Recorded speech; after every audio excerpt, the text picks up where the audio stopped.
Hola, ¿qué tal? Muy buenas noches, bienvenidos acá a las 8:45, ya en este segmento de entrevistas, noche de jueves, estamos a 2 de diciembre del 2021. Esta noche vamos a hablar acerca de estas imágenes que se han viralizado desde muy temprano, en donde se observa un ataque a un pick-up, esto en la zona 6 capitalina, en donde podemos ver cómo pues opera el sicariato en Guatemala. Es una realidad en el país y pues bueno, vamos a tratar de entender y analizar el tema desde la perspectiva de los analistas expertos en seguridad ciudadana y qué está ocurriendo en Guatemala, por qué todavía este tipo de hechos se dan día con día, porque esto hay que decirlo, esto es cosa de todos los días, o al menos en todas las semanas se registran hechos muy parecidos, pero hoy las cámaras de seguridad del sector pues dejaron registro de cómo opera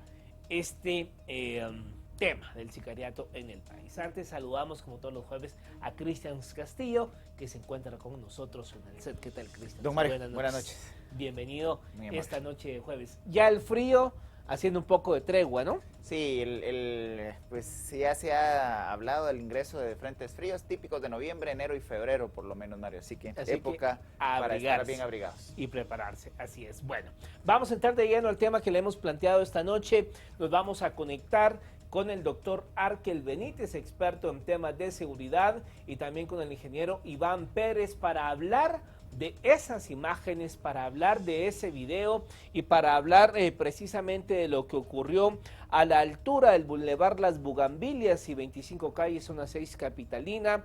El hecho dejó un muerto y 3 personas heridas. La Policía Nacional Civil encontró el vehículo en donde se transportaban los sicarios a la altura de la 18 calle y octava avenida, antiguo barrio La Parroquia, en la zona 6. El carro obviamente pues abandonado, y se encontró un arma de fuego todavía por parte de fiscales del Ministerio Público. Pero nos enlazamos con los invitados a esta hora de la noche para empezar a hablar acerca de este lamentable tema. Bienvenido Arkel Benítez y bienvenido Iván Pérez. Buenas noches, gracias. Muchas gracias. Doctor Benítez, desde la perspectiva de seguridad democrática, seguridad pública, seguridad ciudadana, desde hace algunas semanas empezamos nuevamente en diferentes espacios noticiosos a reportar la nota roja. Esta nota roja que tiene la particularidad de generar una perspectiva, una expectativa y una percepción de las condiciones de seguridad del país. Dos hechos que han llamado la atención: el asesinato de una maestra del colegio alemán, igualmente bajo acciones de sicariato, y el evento de esta mañana. Desde su experiencia, doctor Benítez, ¿debe alertar a las autoridades y al gabinete de seguridad estas acciones, o es la visibilización ahora a través de diferentes medios, cámaras, etcétera, de estos hechos de violencia que siempre han sido persistentes en nuestra sociedad? Gracias, Cristian y Mario. Buenas noches. También mi saludo para el ingeniero Pérez. Sí, definitivamente que esto alerta al gabinete de gobierno en general, ¿verdad? Pero específicamente a la cúpula policial, al Ministerio de Gobernación, porque atiende directamente a las competencias específicas que tiene el Ministerio de Gobernación. Pero acá, como bien lo describes, Cristian, es una serie de eventos que marcan de alguna manera una percepción bastante elevada en la población guatemalteca por la manera o las formas como se cometen estos crímenes, ¿verdad? Y que también de alguna manera contrasta con un atípico año 2020 en que, por las diversas razones que hemos abordado ya en otras ocasiones, que tienen que ver con la pandemia, fue un año de baja intensidad, por así decirlo, ¿verdad?, en este tipo de crímenes. No obstante, ocurrieron hechos delictivos, pero la magnitud con la que están ocurriendo ahora, y a ello hay que adicionar también que en las áreas urbanas ha crecido significativamente el tema de cámaras de videovigilancia, ya sea en entornos privados o públicos. Eso permite pues poner en evidencia las formas como se cometen estos hechos delictivos. Y no me quedaría únicamente en la capital. La ciudad de Quetzaltenango, Xela, ya lleva 30 homicidios en lo que va del año, y han ocurrido también situaciones bastante complejas en la vía pública. De manera que la percepción sí es bastante elevada e impacta, lógicamente, este tipo de hechos, ¿verdad? Sicariales a plena luz del día, en la vía pública, en áreas urbanas, en medio del tráfico, con sicarios que evidencian una expertise, por así decirlo, bastante profesional, ¿verdad? En la manera de ejecutar este tipo de hechos delictivos. Así que evidentemente tiene que preocupar al gobierno porque también estamos en la recta final, Cristians, en la recta final donde es un mes complejo, complicado y digamos la idea del gobierno hasta donde yo puedo percibir era la idea de tratar de mantener la tasa a la baja de homicidios, ¿verdad? Pero es complicado en esta época del año y más con situaciones como esta. Recientemente vimos también una que pudo terminar en masacre, 11 personas heridas por arma de fuego en un establecimiento abierto al público. Entonces, sí creo yo que es algo que preocupa sin dudas a la policía. Ahora bien, ingeniero Pérez, cuando uno pues ve las imágenes de lo acontecido esta mañana, uno puede notar, y pues bueno, es comprensible, el pánico de quienes van en las motocicletas en la parte de atrás del pick-up, los carros tratando de retroceder y ver cómo escapaban, pero a mí me sorprendió de gran forma ver cómo la gente dejó tirada la moto y salieron corriendo. O sea, son temas que, como bien decía Christians, fuera de cámaras, nos impactan a todos, pero en esta ocasión, como quedó registrado, se viraliza. Pero esto ocurre en todas las calles de la ciudad capital de Guatemala, quizá una vez por semana. O sea, pero a mí se me llama la atención el pánico y la zozobra que pudimos ver en las imágenes de las personas tratando de huir cuando los tipos sacan las armas y arremeten contra el pick-up. Aquí vemos las imágenes y ahí en el preciso momento, cuando empiezan a disparar, la gente de atrás, a mí me llamó poderosamente la atención eso, dejan tirada la moto y salen corriendo los carros de atrás retrocediendo y los muchachos, porque se ve que son complexión de gente muy joven, disparando al pick-up. ¿Cuál es su análisis y su lectura de esto desde el punto de vista de la zozobra y el pánico que crea en la población? Ok, buenas noches. Mira, yo abordaría el tema de dos maneras, de dos maneras con dos conceptos básicos, ¿sí? Uno es lo que hemos estado mencionando ahorita, que es la parte de percepción, y otro es el tema de realidad. Generalmente en seguridad, los análisis fríos de estadísticas nos dan una realidad o nos dan una tendencia a la realidad.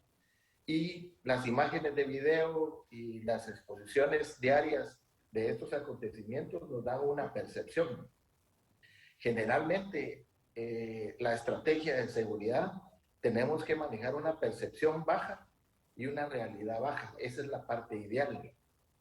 Cuando la realidad y la percepción están muy cerca o la percepción es muy alta, la población entra en un sistema de terror, que es lo que provoca y nos debe de provocar este tipo de hechos. Es decir, es un hecho realmente que nos debe llamar la atención porque está provocando terror a un sector y a toda la población de Guatemala, porque es muy fácil. Es decir, el tema de cámaras nos está elevando la percepción porque estamos viendo la delincuencia urbana y está al lado de nosotros.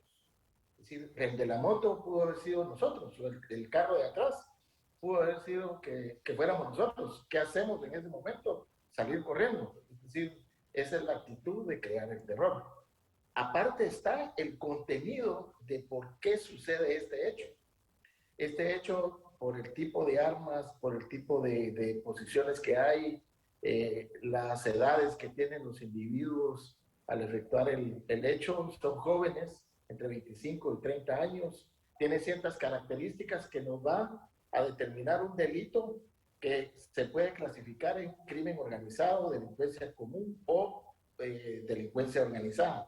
Y aquí estamos viendo que es otra cuestión, otro abordaje que lo deberíamos de tomar en cuenta, que es lo que el Ministerio de Gobernación debería de entablar ya este tema.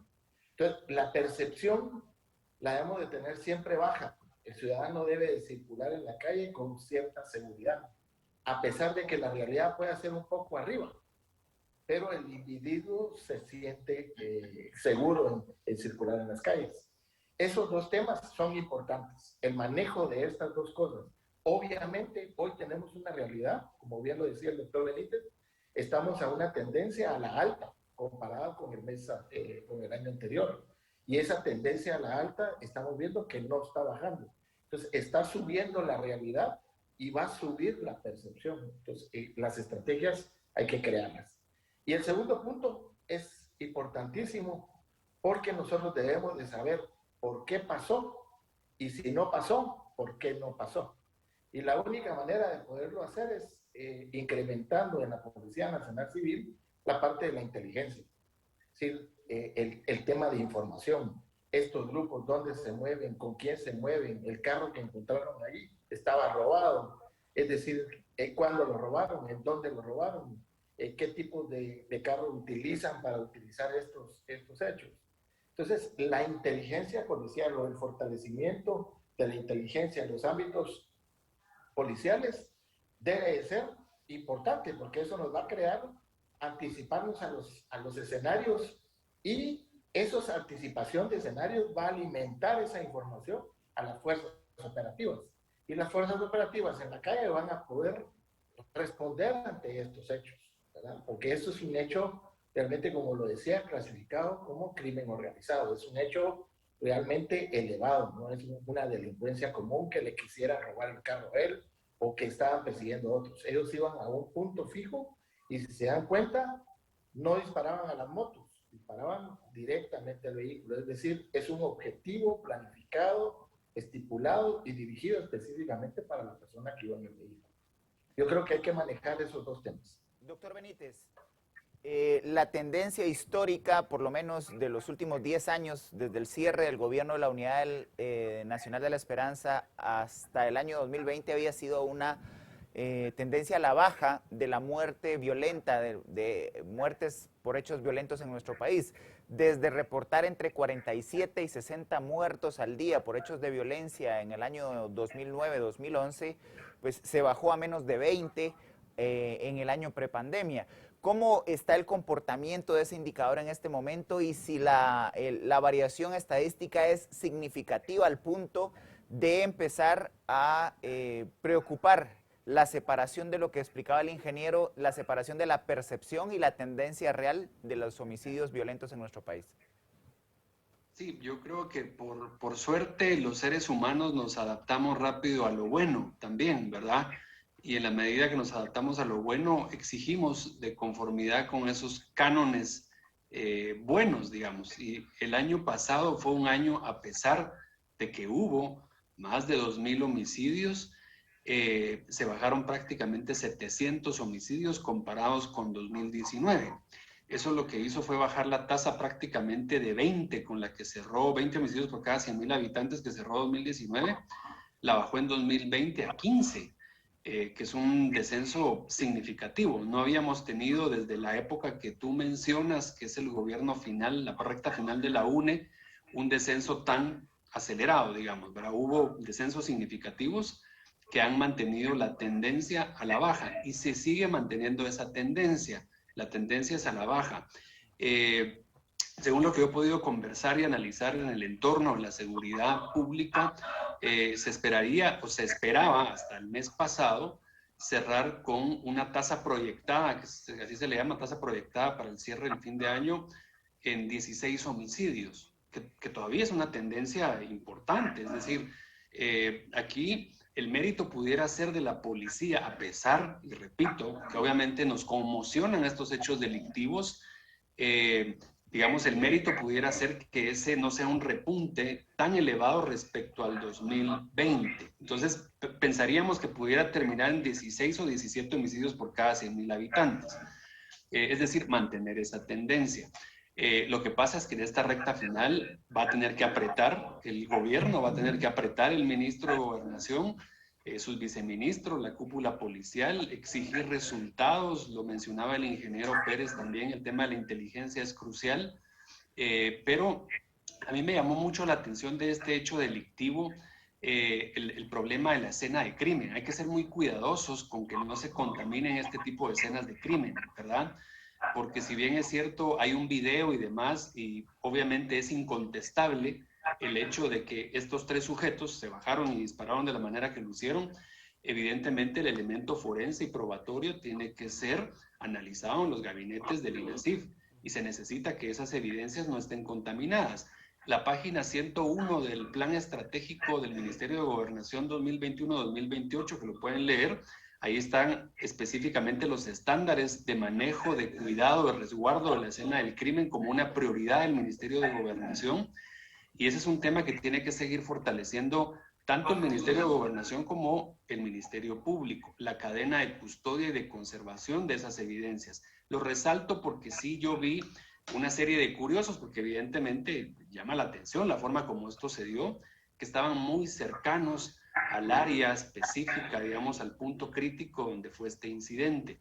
Estos son temas que además hay que recordarle a la población. Los que hemos estudiado criminalística sabemos que si no el delincuente, gente cercana al delincuente regresa a la escena de crimen. Eso es prácticamente una verdad incontestable.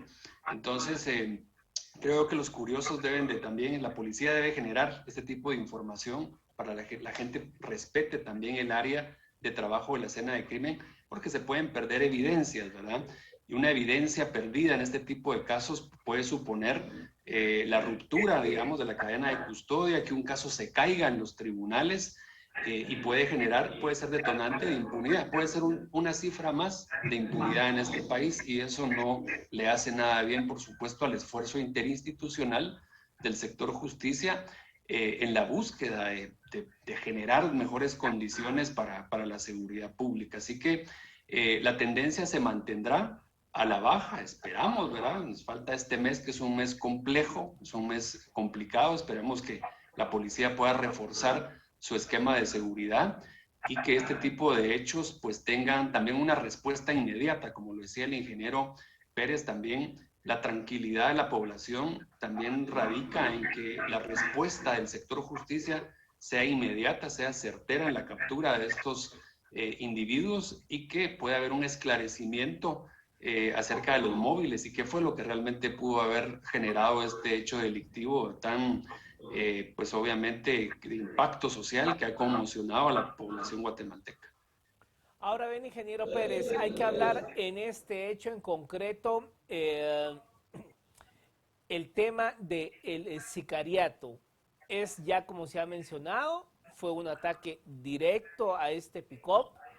Era muy específico disparar directamente a ese pick-up desde las 4 personas que se bajan del vehículo. Y la hora que se hace, probablemente, no sé, quizá ya había un seguimiento previo de qué ruta tomaba este carro y en qué momento hacerlo. O sea, estamos hablando, y no sé si decirle de esta forma, de la industria del sicariato. Un tema que en Guatemala, pues hoy reconfirmamos y reconfirmamos que es un tema que existe, ¿no? Claro, claro que sí. Pero yo lo mencionaría más como un abordaje de crimen organizado. Es decir, si estás viendo el hecho específico de cómo se ejecutó, obviamente iba en seguimiento del vehículo. Y en ese seguimiento del vehículo hay un contenido ahí que está inmerso, es por qué se realiza, por qué se hace, con qué objeto se hace. Es decir, no es una situación amorosa. Él se fue con otro y lo voy a matar y voy a contratar a una persona y lo mata. No. Ahí el contenido de esa investigación es un poquito más profunda. Puede ser, inclusive, yo me atrevería a decir que podemos llevar a un nivel de narcotráfico. Es decir, tal vez hay algunas pugnas por ahí y esas pugnas hacen que estos individuos ejecuten este tipo de situaciones que ponen en pánico a la población. Ahora, yo lo que metería adicionalmente a todo esto del crimen organizado Y la situación que hablaba el doctor Benítez es importante que la justicia sea pronta y justa. Es decir, si no tenemos eso, va a incrementar, pero enormemente, este tipo de acontecimientos. Lo otro es la parte jurídica. Es decir, cuando hablo de la parte jurídica, nosotros tenemos, si ese tipo de armas, si lograron ver el tipo de bala, es un arma que es 5.6, es un arma no oficial, es un arma que realmente es de ataque, no es un arma, no es un revólver ni una pistola, es un arma que utilizan ciertos grupos y no todos tienen acceso a ese tipo de armamento, inclusive es un armamento militar. Eso significa que el control de armas que tenemos no es el adecuado, o hay que pensar sobre un mejor control de armas, porque esas armas que están circulando en la ciudadanía son demasiadas o no tenemos control. Sí, porque si nosotros a través de estos, que ojalá se pueda hacer, que era lo que hablaba el doctor Benítez, de una cadena de custodia, agarran la bala ya sabe de quién es, de qué arma proviene, de qué fábrica proviene, de dónde viene, pues es más fácil darle un tracking, se le dice, un seguimiento y se logra contactar con la persona. Entonces, yo creo que hay varios elementos de tomar ahí. No diría una fabricación o un tema de sicariato, sino yo diría un tema de crimen organizado en el cual hay pugnas y esas pugnas hay desbalance en Guatemala, porque como bien lo decía el doctor Benítez, no es solo en Guatemala, sino que estamos viendo Shela, Huehuetenango, San Marcos, donde hay pugnas con los carteles mexicanos y guatemaltecos, donde se están habiendo y existiendo enfrentamientos de este tipo, que a veces no salen en las noticias, pero sí son reales. Y eso provoca esta desestabilidad que hay ahorita en el tema del trasiego de drogas.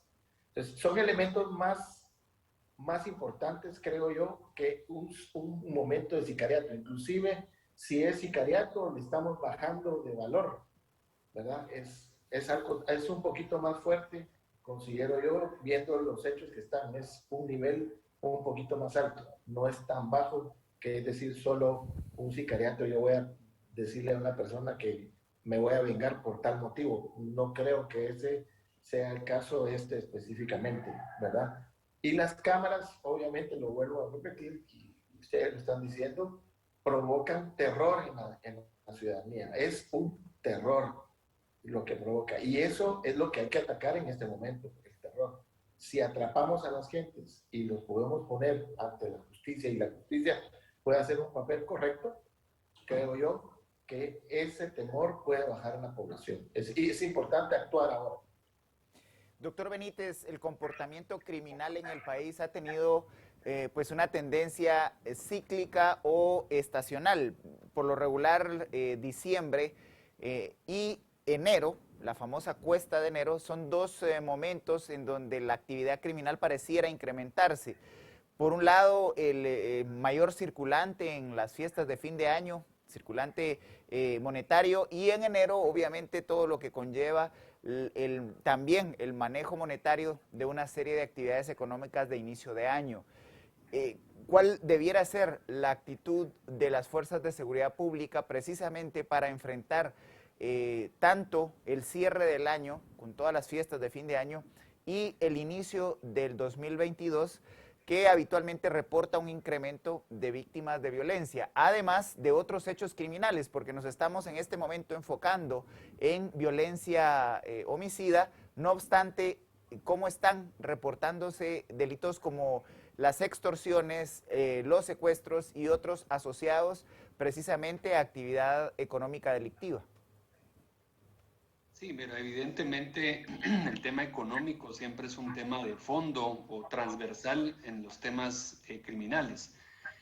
Sin embargo, aquí hay tres factores de riesgo que están asociados a lo que se le llama a veces disparar el delito. Los tres disparadores del delito por antonomasia son el consumo problemático de licor, ¿verdad? El consumo de drogas y el fácil acceso de armas, en este caso armas de fuego. Y aquí lo mencionaba muy bien el ingeniero Pérez, es decir, Guatemala tiene un problema serio de descontrol de armas de fuego. No hemos logrado tener una solución de fondo al tema de las armas de fuego. Hay un desorden en las policías privadas de seguridad. Para muestra, se hizo viral también un video en una agencia bancaria de los malos procedimientos de ciertas policías de seguridad. Entonces, estos tres elementos asociados a la época de fin de año, asociados a que la gente está empezando a salir masivamente, lo vemos en el tráfico, como en estos días el tránsito ha incrementado, pues esto va a generar un mes bastante complicado, como bien lo apuntabas, Cristian, ¿verdad? Es una época complicada, pero sí, el consumo es increíble, pero el consumo de licor de manera problemática o poco controlado, poco responsable, por llamarlo de alguna manera, siempre es un disparador del delito en América Latina, en general, no solo en Guatemala. La policía sabe cuáles son las zonas rojas, sabe los horarios, eso está bastante definido. Por eso es que la policía en esta época suspende vacaciones, ¿verdad? Empeña prácticamente todo el pie de fuerza para que esté presente en esta época, que es la época más compleja en términos delictivos, pero aún así los 42,000 policías, que no todos están en el servicio directamente para la seguridad ciudadana porque están en resguardo de otras tareas, no se dan abasto para afrontar, digamos, la contención del crimen. Por eso es que es importante que también, así como la policía saca campañas de qué hacer, cómo dirigirse a un cajero automático en esta época, cómo tomar ciertas medidas de prevención, yo creo que es saludable bajar ese nivel de terror y de miedo al que se refería el ingeniero Pérez, con también explicar, no pasa nada si se habla de la verdad, si la verdad está viralizada, salta a la luz, que la policía tenga campañas para explicarle a la gente qué hacer en un grave incidente armado, en un ataque armado, cómo reaccionar, qué hacer. Aquí la gente reaccionó por instinto dejando tiradas las motos, y lo mencionaba Mario, pero creo yo que la policía deberíamos de aprender a llamar las cosas por su nombre y no pasa nada, o sea, no se va a elevar la percepción de inseguridad o de un mal trabajo de la policía informándole a la gente qué hacer, cómo reaccionar en estos casos, que son casos dramáticos y que a veces no dan mucho margen de reacción, porque cuando se usan fusiles de alto poder, realmente es suerte sobrevivir para gente que está alrededor del objetivo por el que van los atacantes, porque obviamente son fusiles que pues dispersan, o con escopeta, por ejemplo, que dispersan una cantidad de perdigones que es difícil no quedar como un blanco adicional al ataque central o al objetivo central. Entonces yo creo que también aquí el ministerio debería de explicarle a la población guatemalteca qué hacer, ¿verdad? Es mejor que la gente sepa qué hacer en este tipo de cosas y no que cada quien saque sus conclusiones de qué hacer porque se filtra un video de una cámara de seguridad privada que capta un acontecimiento como estos. Ahora bien, ingeniero Pérez, cuando uno ve las imágenes, uno deduce que las personas que disparan por su vestimenta y por su complexión son personas bastante jóvenes. O sea, no hay que ser uno antropólogo o no. Se ve que son personas bastante jóvenes por su vestimenta, por las zapatillas que llevan, por los tenis que llevan y por su complexión. Esto también habla de un serio problema de que los jóvenes siguen siendo captados por el crimen organizado. Es correcto, es correcto. Yo creo que hay un vínculo y debemos diferenciar los conceptos de crimen organizado y delincuencia organizada. La diferencia básicamente está en su estructura. Un crimen organizado tiene una unidad de finanzas, recursos humanos, tiene inversiones en el extranjero, tiene producción, tiene comercialización, es decir, es una industria, es una gran empresa, una corporación. El crimen organizado o delincuencia organizada es el tipo de pandillas juveniles, delincuenciales, que tienen unos recursos para captar a sus gentes, otros para poderlos introducir, y es una pequeña estructura, es una empresa pequeña, ¿verdad? No es muy grande. Esta empresa pequeña generalmente está estructurada por este tipo de jóvenes, que este tipo de jóvenes está dedicado a eso y les sirve al crimen organizado. Le pongo un ejemplo, ¿verdad? Las pandillas juveniles, hay estudios donde dicen que ellos no consumen el tipo de cocaína, por ejemplo, pero sí consumen marihuana. Entonces la cocaína la venden y al venderla, esta estructura son territoriales, tienen sus territorios, ¿verdad? Y el crimen organizado se aprovecha de esa territorialidad para poder ir expandiendo su territorio, valga la redundancia, y poder ir creciendo a nivel de local. Entonces, estos jóvenes son utilizados básicamente por el crimen organizado. Es básicamente eso.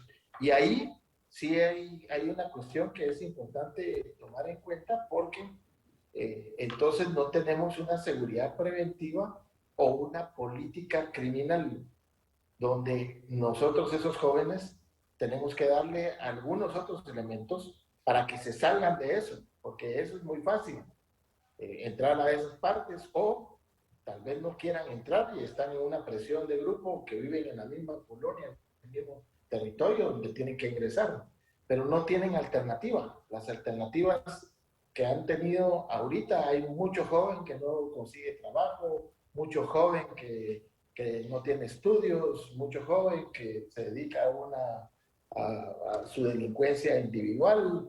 Es decir, no hay una atención a los jóvenes, quiere decir que no hay una cuestión preventiva para poder integrar a estos jóvenes a otra cosa. Si no se integran estas políticas que tienen que ser a nivel gubernamental y estatal, vamos a seguir teniendo este tipo de elementos que van a seguir sirviendo al crimen organizado. Doctor Benítez, ¿cuán importante es la cultura de denuncia? A lo largo de la jornada de hoy se reportó en diferentes medios que la persona se dedicaba a una actividad económica de alto riesgo, el préstamo de capitales, y había inclusive contratado seguridad privada. ¿Cuán importante para alguien que puede ser blanco de un hecho de violencia criminal es necesario hacer el reporte, confiar en las instituciones, poder denunciar ya sea amenazas de muerte, extorsiones o amenazas de secuestro? ¿Cómo operar en este caso pidiendo el auxilio de las instancias especializadas de las fuerzas de seguridad del Estado? En función de la capacidad de respuesta que tenga el Estado para proveer de seguridad y de una reacción que pueda satisfacer, digamos, ese reclamo que se hace por despojo o por simple y sencillamente colaborar porque a un vecino le pasó algo. Es la única manera de generar confianza institucional. Entonces, en la medida de que esa confianza institucional se instala en la población, incrementa la cultura de denuncia. Pero yo quisiera hacer también un matiz también con lo que dice el ingeniero Pérez. En realidad, los jóvenes en Guatemala tienen tres posibilidades: emigrar a Estados Unidos, quedarse en la economía formal o informal. En la medida que es más informal la economía, están más sujetos a la extorsión, pues son emprendimientos formales en circunstancias más o menos poco controladas de presencia del Estado, también son sujetos de extorsión. Y la otra es ser directamente reclutados por el crimen organizado. Estas son las alternativas. Más de 200,000 jóvenes al año sabemos que emigran a Estados Unidos. No, creo que sería una olla de presión todavía mucho más complicada. Tenemos una deserción escolar más o menos de 100,000 alumnos del año pasado que el sistema expulsó, por así decirlo, ¿verdad?, por la situación de la pandemia. Todavía no tenemos datos de las universidades privadas que nos cuenten cuántos jóvenes no siguieron en la universidad. No se trata de criminalizar a los jóvenes por el hecho de no estar en la universidad o en la sistema educativo, sino que se trata de que esto debe analizarse como un factor de riesgo, un foco de riesgo. Y esto hay que abordarlo, como decía el ingeniero Pérez, a través de unas políticas de protección social, de prevención. Ahí ni siquiera, fíjense, estamos hablando de prevención del delito, estamos hablando de políticas de protección social, específicamente para estos jóvenes, porque en determinado momento, a través de un proceso que puede ser muy rápido o puede ser un poco más lento, sí pueden ser reclutados por el crimen organizado. Entonces, sí es un tema que preocupa, el tema de que estos jóvenes no tengan oportunidades en el país y obviamente los efectos colaterales de la pandemia en la parte económica van a jugar un papel protagónico en el futuro en cuanto a si estos jóvenes van a tener oportunidades o no en el país. Así que este sí es un tema de Estado, es un tema de la interinstitucionalidad de los órganos públicos del país para proveer una respuesta que al final va a repercutir en el propio, uno de los temas que más desgasta a un gobierno, lo sabemos todos, es el tema de la inseguridad, ¿verdad? Porque es muy visible, es muy perceptible. Entonces, este es un tema que repercute en cualquier ámbito, en cualquier gobierno. Y aquí estamos ya entrando al año preelectoral. Y el año preelectoral va a traer también sus propios matices. Ingeniero Pérez, ya para ir finalizando, nos quedan pocos minutos de entrevista. ¿Cuál cree usted repetidamente cuando ocurren este tipo de hechos y se analizan en espacios, en medios de comunicación? Pues siempre, digamos, el anhelo es de que se investiguen estas estructuras, que se desbaraten, pero hay que decirlo, esto no ocurre. Llevamos años con este problema, pero medianamente, o los mínimos que se pudiese hacer desde el Estado para que estas cosas pues no desaparezcan de la noche a la mañana, porque es imposible, pero al menos empezar a investigar estas estructuras. Yo sí creo que tienes mucha razón, es necesario hacer ese esfuerzo, ¿verdad? Y lograrlo. Yo sí siento que los medios de comunicación tienen un papel importante, ¿verdad? Y lo comprendo, que el medio de comunicación pues está buscando la primicia de la noticia, ¿verdad? Pero también hay que ver el impacto que provoca dentro de la sociedad y ese impacto pues no es muy positivo que digamos. Y en ese sentido yo quiero basarme ahora en mi finalización de exposición, que creo que también hay que poner las barbas en remojo de la policía. Es decir, creo que la policía había venido trabajando muy bien, tuvo su desquebrajo en el transcurso de estos últimos años y estos últimos 2 periodos de gobierno no han sido fortalecidos, es decir, siguen todavía actuando igual que como hace 8 o 10 años. Entonces no tenemos, tuvimos un repunte de mejora y después bajó, ¿verdad? Ya casi todos sabemos. Yo lo que diría es que hay un mensaje ahí que si vamos a hacer, por ejemplo, patrullajes, estos patrullajes deben de ser estratégicos y no rutinarios. Ese es un tipo de cuestión que debe de formalizarse en la policía. Y lo otro es en materia de investigación criminal. En los dos ámbitos de fortalecer la investigación criminal y el ámbito del patrullaje estratégico, creo que en algunos periodos, no muy lejanos de ahorita, creo que dio muy buenos resultados. Inclusive se hicieron capturas masivas y dio muy buen resultado. Es decir, impacta esa situación y baja no solo el tema de percepción, sino que al bajar el tema de percepción le da a uno la amplitud de poder trabajar la realidad mejor. Es decir, se ataca mejor la realidad cuando tenemos una percepción muy baja. Y estos dos elementos que están ahí, fundamentados básicamente en información e inteligencia, es la única manera de poderlo hacer. Entonces, creo yo que ese tipo de cuestiones debemos de retomarlo nuevamente, que la policía tome conciencia de eso y que le ponga esfuerzos a estos elementos, no a los elementos, digamos, de pintura. Es necesario profundizar en esas dos cuestiones que menciono, el patrullaje estratégico y la parte de investigación criminal, es fundamental para poder salir adelante. Si no, vamos a seguir igual en la misma situación. Bueno, pues muchas gracias a ambos por haber estado esta noche con nosotros acá a las 8:45. Feliz noche.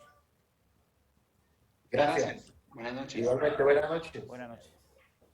Bueno, Cristians, también hacer el recordatorio, estar muy precavidos y vigilantes en esta época del año. Totalmente, conciencia situacional se dice en seguridad. No salir abriendo la boca, decía mi abuela, con el celular, totalmente desconectado de la realidad, con auriculares, oyendo música, totalmente desconectados de lo que pasa en el contexto inmediato. Estas fiestas de fin de año son propicias para los hechos delincuenciales. Por supuesto. Bueno, gracias, Cristians. Nos vemos la próxima semana. Ustedes en casa tengan una excelente noche.